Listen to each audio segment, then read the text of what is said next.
दोस्तों, इस मूवी को आप हमारे टेलीग्राम चैनल से डाउनलोड कर सकते हो। चैनल का लिंक मैंने कमेंट में पिन कर दिया है।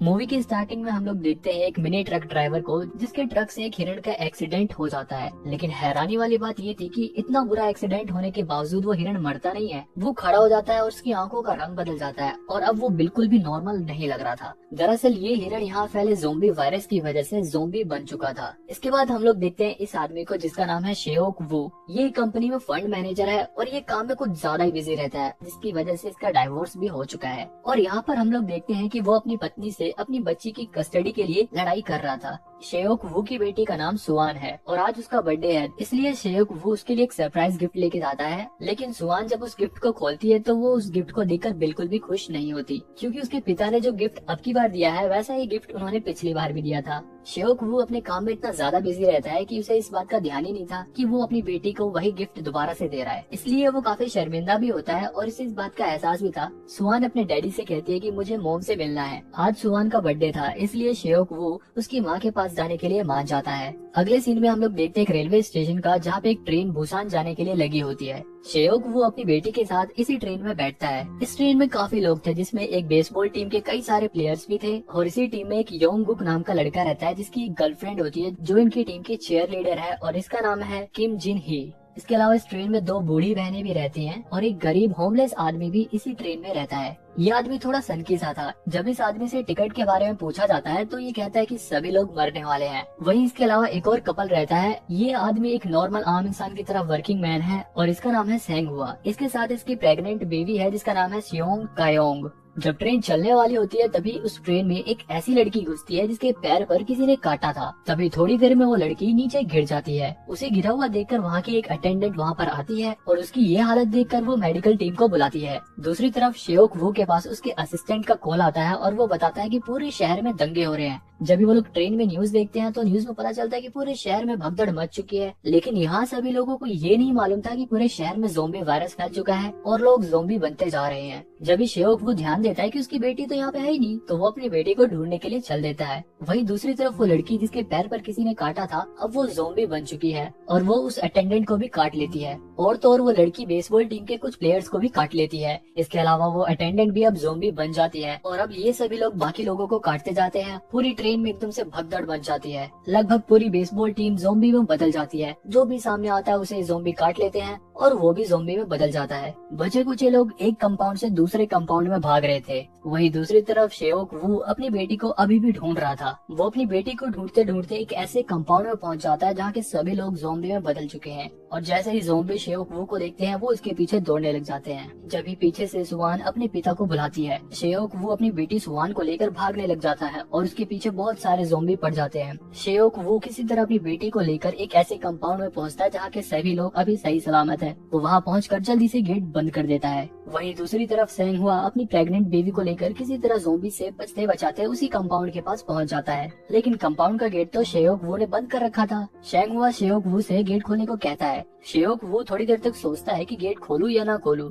लेकिन जैसे ही ज़ोंबी शेंग हुआ के पास आते हैं उससे पहले शेओक वू गेट खोलकर शेंग हुआ और उसकी बीवी को अंदर कर लेता है और गेट बंद कर देता है। इसके बाद सेंग हुआ शेओक वू के ऊपर थोड़ा नाराज होता है, क्योंकि अगर उसने गेट खोले हुए थोड़ी सी भी देरी करी होती तो शायद सेंग हुआ और उसकी प्रेग्नेंट बीवी भी ज़ोंबी बन जाते। जब भी थोड़ी देर में ट्रेन में अनाउंसमेंट होती है कि ट्रेन अगले स्टेशन पर नहीं रुकेगी, लेकिन योंग सुक नाम का एक आदमी कैप्टन से बोलता है कि हमें अगले स्टेशन पर रुकना चाहिए वरना हम सब मारे जाएंगे। लेकिन ट्रेन के कैप्टन को अगले स्टेशन पर रुकने के ऑर्डर्स नहीं थे। थोड़ी देर में अगले स्टेशन से जब ट्रेन होकर गुजरती है तो हम देखते हैं कि यहाँ पर कई सारे लोग ट्रेन में चढ़ने के लिए ट्रेन को रोकने की कोशिश कर रहे थे, क्योंकि प्लेटफॉर्म पर मौजूद सभी लोगों के ऊपर ज़ोंबी अटैक हो चुका था और वहाँ जितने भी बचे कुचे लोग थे ज़ोंबी उनको चुन चुन कर उनको इन्फेक्टेड कर रहे थे। अब लगभग पूरे शहर में ज़ोंबी वायरस फैल चुका है। इस स्टेशन के बाद ट्रेन में अनाउंसमेंट होती है कि ये ट्रेन अगले स्टेशन पर रुकेगी, क्योंकि वहाँ पर बचे कुचे पैसेंजर की सेफ्टी के लिए मिलिट्री को बुलाया जा चुका है। जैसा कि मैंने आपको बताया था कि शेओक वू एक कंपनी में फंड मैनेजर है, तो शेओक वू की पहुँच थोड़ी ऊपर तक है, इसलिए वो इस बात को कंफर्म करने के लिए अपने सीनियर से फोन पे बात करता है और उनसे पूछता है कि क्या अगले स्टेशन पर उतरना सेफ रहेगा। उसका सीनियर शेओक वू से कहता है कि अगले स्टेशन पर जो भी उतरेगा उसे आर्मी वाले क्वारंटाइन करेंगे,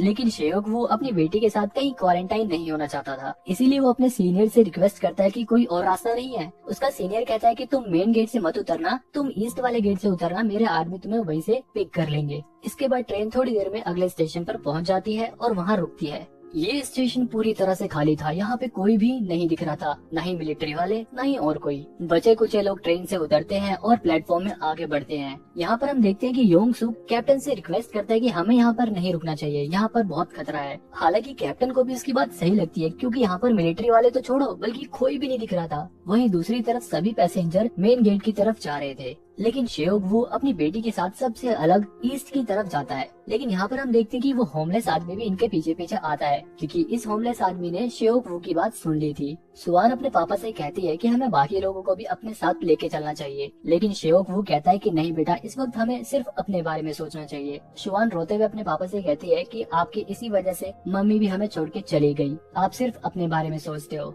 दूसरी तरफ सभी पैसेंजर मेन गेट की तरफ बढ़ रहे थे कि वहाँ पर हम देखते हैं कि जितने भी मिलिट्री के लोग थे वो अब ज़ॉम्बी में बदल चुके हैं। इतने सारे ज़ॉम्बी को देखकर लोगों में भगदड़ मच जाती है। कुछ लोगों को ज़ॉम्बी इन्फेक्टेड कर देते हैं और कुछ लोग उनसे अपनी जान को बचाने के लिए इधर उधर भाग रहे थे। वहीं शेयोक वो चालाकी में था, लेकिन ईस्ट गेट पर उसका कोई भी आदमी उसे लेने नहीं आता, बल्कि वहाँ भी मिलिट्री वाले होते हैं और वो भी ज़ॉम्बी में बदल चुके होते हैं। शेयोक वो तेजी से भागकर अपनी बेटी के पास जाता है कि जब भी उसकी बेटी के पीछे भी एक ज़ॉम्बी आ जाता है, और जैसे ही वो शुआन को इन्फेक्टेड करने वाला था कि जब भी वहाँ पर शेंगहुआ आता है और उस ज़ॉम्बी से शुआन को बचा लेता है। इसके बाद बचे कुछ लोग प्लेटफॉर्म से बाहर आ जाते हैं और प्लेटफॉर्म का गेट बंद कर देते हैं ताकि ज़ॉम्बी बाहर ना आ पाए। लेकिन कांच का गेट कब तक ज़ॉम्बी को रोक सकता था। सभी लोग भागकर वापस ट्रेन में घुसने जाते हैं कि जब भी कुछ लोग गलत गेट खोल देते हैं और ट्रेन के अंदर से भी बहुत सारे ज़ॉम्बी बाहर निकल जाते हैं। अब लोग आगे आगे और उनके पीछे पीछे ज़ॉम्बी भाग रहे थे। किसी तरह लोग बचते बचाते एक सेफ कंपाउंड में पहुंचते हैं। यहाँ पर हम देखते हैं कि वो जो दो बूढ़ी बहनें थी, उन दोनों की जान ज़ॉम्बी से बचाने के लिए एक बहन को ट्रेन अटेंडेंट दूसरे कंपाउंड में ले जाती है और उनमें से एक को वो प्रेग्नेंट औरत सुआन के साथ एक दूसरे कंपाउंड में लेकर चढ़ जाती है। जब भी उसी कंपाउंड में वो होमलेस आदमी भी चढ़ जाता है। लेकिन ये लोग जिस कंपाउंड में चढ़ते हैं उस कंपाउंड में बहुत सारे ज़ॉम्बी थे और ज़ॉम्बी से बचने के लिए ये लोग टॉयलेट में छुप जाते हैं। दूसरी तरफ योंग सुक ट्रेन अटेंडेंट को पकड़ के बोलता है कि भाई किसका वेट कर रहे हो, चलो जल्दी वरना हम लोग मर जाएंगे। लेकिन जिन्ही उनसे बोलती है कि अभी मेरे दोस्त प्लेटफॉर्म पर ही हैं, उनको आने दो तब हम चलेंगे। लेकिन योंग सुक बहुत ही मतलबी था,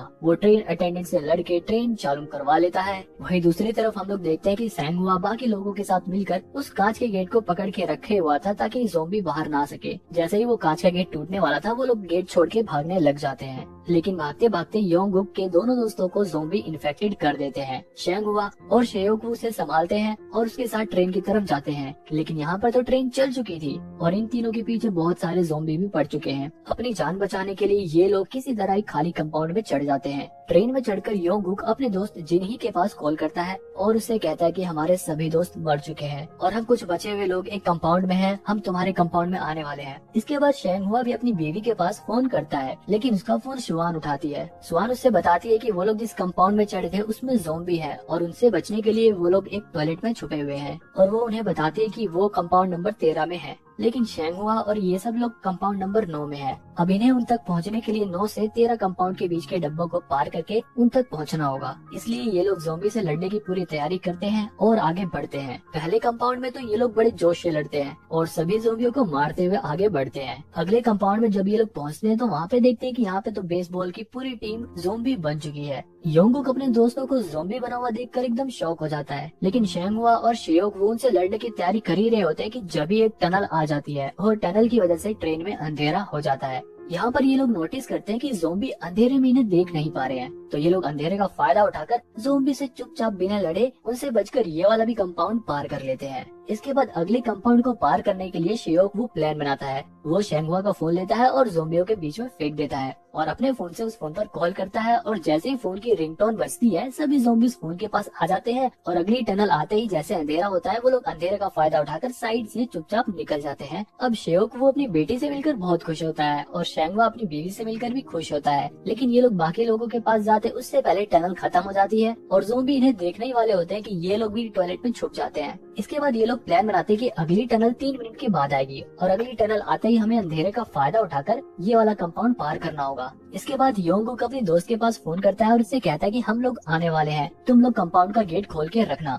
जिनही बहुत खुश होती है, वो सभी लोगों से कहती है कि मेरे दोस्त आ रहे हैं, हमें उनके लिए गेट खोलना है। लेकिन योंगसुक गेट खोलने से मना कर देता है। वो कहता है कि क्या गारंटी कि वो लोग अब तक इन्फेक्टेड नहीं हुए, अगर वो लोग इन्फेक्टेड होते हैं तो वो लोग हमें भी इन्फेक्टेड कर देंगे, इसलिए हमें गेट नहीं खोलना चाहिए। बाकी लोग भी उसकी हाँ में हाँ मिलाते हैं और गेट खोलने से मना कर देते हैं। वहीं दूसरी तरफ जैसे ही टनल आती है और अंधेरा होता है, ये लोग अंधेरे का फायदा उठाकर वो कंपाउंड पार कर रहे होते हैं। लेकिन जब तक ये सभी लोग कंपाउंड पार करते, जब तक टनल खत्म हो जाती है और ज़ॉम्बी भाग के इनकी तरफ आते हैं। दूसरी तरफ योंगकुक दूसरे कंपाउंड का गेट खुलवाने की कोशिश कर रहा था, लेकिन यहाँ पर योंगसुक की वजह से कोई भी गेट खोलने को राजी नहीं था। एक तरफ शेओकवू और शेंगवा ज़ॉम्बी को रोक के रखे हुए हैं, तो दूसरी तरफ योंगकुक गेट खोलने की कोशिश कर रहा है। वहीं वो बूढ़ी औरत और वो प्रेग्नेंट औरत उस बच्चे के साथ एक जगह सहमे खड़े हैं। लेकिन दूसरे कंपाउंड में किसी भी इंसान को दया नहीं आती, वो लोग गेट नहीं खोलते हैं। लेकिन योंगकुक किसी तरह उस गेट को खोल के उस कंपाउंड में घुस जाता है और बाकी लोग भी उस कंपाउंड में चले जाते हैं। लेकिन उन सभी की जान बचाने के लिए शेंगवा अपनी जान की परवाह नहीं करता और वो उन ज़ॉम्बी को रोके रखने के लिए वहीं पर रुक जाता है और शेओकवू से कहता है कि मेरी बीवी का ख्याल रखना। इसके बाद शेओकवू उसकी बीवी को लेकर और अपनी बच्ची को लेकर उस कंपाउंड से चला जाता है। यहाँ पर हम देखते हैं कि सभी ज़ॉम्बी गेट तोड़कर शेंगहुआ को भी मार डालते हैं। लेकिन यहाँ पर सिर्फ शेंगहुआ ही नहीं मरा था, बल्कि यहाँ पर उस बूढ़ी औरत को भी ज़ॉम्बी मार डालते हैं। दूसरे कंपाउंड में पहुंचकर शेओकवू योंगसुक के ऊपर काफी गुस्सा करता है। शेओकवू से कहता है कि अगर तुमने गेट सही समय पर खोल दिया होता तो आज वो बूढ़ी औरत और शेंगहुआ जिंदा होते। लेकिन योंगसुक को इससे क्या फर्क पड़ता था, वो तो उल्टा लोगों को भड़काता है कि ये लोग तो ज़ॉम्बी के पास से आए हैं, ये इन्फेक्टेड हो सकते हैं, इसलिए ये हमारे साथ नहीं रह सकते, इन्हें किसी और कंपाउंड में चले जाना चाहिए। बाकी लोग भी यही कहते हैं कि हाँ, इन्हें यहाँ से चले जाना चाहिए। वहीं वो बूढ़ी औरत अपनी बहन को ज़ॉम्बी बना हुआ देखकर काफी सदमे में थी। इसके बाद शेओकवू भी गुस्से में आकर उन सभी के साथ दूसरे कंपाउंड में चला जाता है और इनके साथ जिन्ही भी चली जाती है। इन सभी के जाने के बाद ये लोग उस कंपाउंड का गेट अच्छे से बंद कर देते हैं ताकि वो लोग यहाँ पर ना आ सके। यहाँ पर हम देखते हैं कि उस बूढ़ी औरत की बहन कंपाउंड के गेट को खोल देती है, क्योंकि उसकी बहन के ज़ॉम्बी बनने के कारण यही लोग थे। गेट खुलते ही सभी ज़ॉम्बी उस कंपाउंड में घुस जाते हैं और सभी को इन्फेक्टेड कर देते हैं। सभी लोग चिल्ला रहे होते हैं। अब ये सभी लोग ज़ॉम्बी बन जाते हैं। वहीं दूसरी तरफ ये लोग बच जाते हैं। शेओकवू अपनी बेटी से कहता है कि बेटा, मैं तुम्हें तुम्हारे बर्थडे पर तुम्हारी मामा से जरूर मिलवाऊंगा। जब भी ट्रेन एक स्टेशन पर जाकर रुक जाती है, क्योंकि ट्रैक पर दो ट्रेनें आपस में लड़ी हुई थी, जिसकी वजह से रास्ता बंद था। अब उन्हें आगे बढ़ने के लिए एक दूसरी ट्रेन बदलनी थी। वहीं हम देखते हैं कि योंगसुक एक अटेंडेंट के साथ एक टॉयलेट में छुपा हुआ है। योंगसुक अपनी जान बचाने के लिए अटेंडेंट को ज़ॉम्बियों के बीच फेंक देता है और खुद वहाँ से भाग जाता है। दूसरी ट्रेन तक जाने के लिए योंगकुक और जिन्ही एक ट्रेन के बीच में से होकर जाते हैं। जब यहाँ पर योंगसुक आ जाता है और जिन्ही को ज़ॉम्बियों के बीच में फेंक देता है और खुद वहाँ से भाग जाता है। अब जिन्ही भी इन्फेक्टेड होने की वजह से ज़ॉम्बी बन जाती है। योंगकुक जिन्ही से बहुत प्यार करता था, इसलिए वो जिन्ही को छोड़कर नहीं जाता। जिन्ही उसे काट लेती है और अब योंगकुक भी इन्फेक्टेड हो जाता है। जब भी हम लोग देखते हैं कि सामने से एक जलती हुई ट्रेन आती है और वो एक ट्रेन से टकरा जाती है, जिसकी वजह से शेओकवू और वो प्रेग्नेंट औरत एक ज़ॉम्बी से भरी हुई ट्रेन के नीचे फंस जाते हैं। वहीं दूसरी तरफ हम लोग देखते हैं कि कैप्टन एक ट्रेन के पास पहुंच गया है। कैप्टन ट्रेन से उतरकर योंगसुक की मदद करने के लिए जाता है, लेकिन योंगसुक तो इतना मतलबी था, वो कैप्टन को भी ज़ॉम्बी को बीच में ढकेल देता है। वहीं दूसरी तरफ शेओकवू किसी तरह उस ट्रेन के नीचे से निकलने की कोशिश कर रहा था कि जब भी उन सभी को ज़ॉम्बी से बचाने के लिए वो होमलेस आदमी ज़ॉम्बियों को एक तरफ रोक के रखता है और यहाँ पर शेओकवू उस प्रेग्नेंट औरत के साथ और बच्ची के साथ बाहर निकल जाता है, लेकिन वो होमलेस आदमी उन सभी की जान बचाने के लिए वहीं पर रह जाता है। इसके बाद हम लोग देखते हैं कि शेओकवू और वो प्रेग्नेंट औरत सुवान के साथ एक चलती हुई ट्रेन के पीछे दौड़ रहे हैं और उन सभी के पीछे बहुत सारे ज़ॉम्बी दौड़ रहे हैं। इतने सारे ज़ॉम्बी इनका पीछा करते हैं, लेकिन फिर भी ये लोग हिम्मत नहीं हारते और किसी तरह ये लोग ट्रेन पर चढ़ जाते हैं। लेकिन ज़ॉम्बी भी हिम्मत नहीं हारते, वो लोग भी ट्रेन पर लटक जाते हैं, जिसकी वजह से ट्रेन की स्पीड काफी धीरे हो जाती है। शेओकवू किसी तरह से ज़ॉम्बियों की पकड़ से ट्रेन को छुड़ा देता है, लेकिन जब शेओकवू आगे इंजन की तरफ कैप्टन के रूम में जाता है तो वो देखता है कि कैप्टन के रूम में योंगसुक रहता है और वो भी इन्फेक्टेड हो चुका है। लेकिन योंगसुक अभी पूरी तरह से ज़ॉम्बी नहीं बना है। जब योंगसुक अचानक से शेओकवू के ऊपर हमला कर देता है। शेओकवू योंगसुक से अपने आप को बचाने की बहुत कोशिश कर रहा था, लेकिन योंगसुक शेओकवू के हाथ पर काट लेता है। यहाँ पर हम देखते हैं कि शेओकवू अपने आप को जंजीर में बांध लेता है और योंगसुक को लेकर ट्रेन से नीचे कूद जाता है। योंगसुक तो नीचे गिर जाता है, लेकिन जंजीर से बंधे होने के कारण शेओक वू बच जाता है। शेओक वू को पता था कि अब वो भी इन्फेक्टेड हो गया है। वो फटाफट उस प्रेग्नेंट औरत को और अपनी बेटी सुहान को कैप्टन के रूम में ले जाता है और उन्हें ट्रेन के बारे में कुछ बेसिक सी बातें बताता है। शेओक वू अपनी बेटी से कहता है कि तुम बुसान उतरने के बाद अपनी माँ के पास चली जाना और जब तक तुम बुसान ना पहुँच जाओ इन आंटी के साथ ही रहना। सुहान बहुत रो रही होती है। वो अपने पिता से अलग नहीं होना चाहती थी। शेओक वू भी अपनी बेटी से अलग नहीं होना चाहता था, लेकिन अपनी बेटी को बचाने के लिए उसे ऐसा करना पड़ रहा था। शेओक वू उस रूम से बाहर आ जाता है और खूब रोता है और रोते रोते अपनी बेटी के बारे में सोचता है। वो अपनी बेटी के साथ बिताए लम्हों को याद करता है और उन्हीं यादों को अपनी जिंदगी के आखिरी लम्हों में अपनी आंखों में सजोए शेओक वो हंसते हंसते उस ट्रेन से कूद जाता है। दूसरी तरफ सुहान बहुत रो रही थी। इसके बाद हम देखते हैं कि थोड़ी देर बाद वो ट्रेन बुसान स्टेशन पहुंच जाती है। यहाँ पर ये दोनों ट्रेन से उतरते हैं और एक टनल से होकर आगे जाते हैं, जहाँ पर बहुत सारे मिलिट्री वाले बैठे हुए थे। मिलिट्री वाले जब इन्हें देखते हैं तो वो समझ नहीं पाते कि ये एक नॉर्मल इंसान है या कोई इन्फेक्टेड ज़ोंबी है। इसलिए वो लोग तय करते हैं कि इन्हें गोली से उड़ा दिया जाए। जैसे ही वो लोग गोली चलाने वाले थे कि जब ही सुवेन वही पोयम गाती है जो वो अपने पिता को सुनाने वाली थी। मिलिट्री वाले ये समझ जाते हैं कि ये लोग नॉर्मल इंसान है और वो लोग इन दोनों को रेस्क्यू कर लेते हैं। दोस्तों, ये मूवी कई सारे इमोशनल सीन से भरी हुई है। आप मेरे को कमेंट में बताना कि आपको सबसे प्यारा सीन कौन सा लगा, और ऐसी ही मूवी देखने के लिए चैनल को सब्सक्राइब कर लो और इस मूवी का ये सेकंड पार्ट देखो।